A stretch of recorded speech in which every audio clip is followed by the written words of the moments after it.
మిత్రులారా, ఎప్పుడు ఆఫీసు ఇతర ఇబ్బందులతో స్ట్రెస్గా ఎక్కువ ఉంటారు.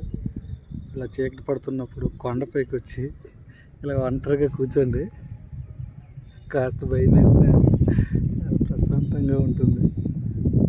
ఓకే, ఈ రామతీర్థాల కొండ మీద నుంచి ఇలా వ్యూ చూస్తూ అలాగా కూర్చుంటే ఎంత ఆనందంగా ఉంది. స్ట్రెస్ మొత్తం పోయింది. అలా జై శ్రీరామ్.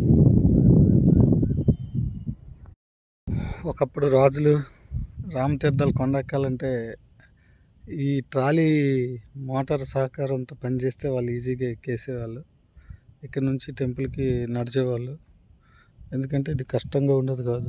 మహారాణి కానీ ఎవరైనా రాజులు కానీ మహారాణి కానీ వస్తే అదే ఆ రోజుల్లో ఎంతటి ఏర్పాట్లు చేసి ఉన్నారు. ప్రజెంట్ ఇది పనిచేయట్లేదు.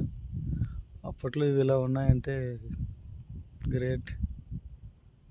ఎవరికైనా దీని గురించి తెలిస్తే దయచేసి పూర్తి సమాచారం కామెంట్లో పెట్టండి.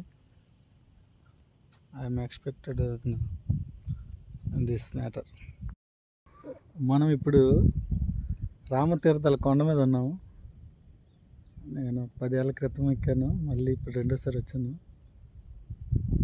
చూడండి ఎంత బాగుంది. ఎవరు లేరు, దట్టమైన అడవిలో ఏకశిల ఒకే కొండ మొత్తం రాయిన టెంపుల్ కనిపిస్తుంది అక్కడ కొండపైన.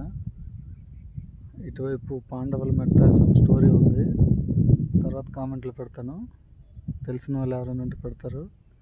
అటు విజయనగరం, అటు భోగాపురం ఎయిర్పోర్ట్ అన్నీ మనకు కనిపిస్తున్నాయి. ఓకే, ఎంతో ఆనందంగా ఉంది. ప్రకృతి ప్రేమికులం కాబట్టి ఈ నేచర్ని చూసి ఆనందపడతాం. Thank you. ఏ మిత్ర, దిస్ ఇస్ గా Rama Tirtha Vizianagaram. Okay, this is గా విజయనగరం ఏ town and Bhogapuram airport. See the 20-30 kilometer nearest places. Okay,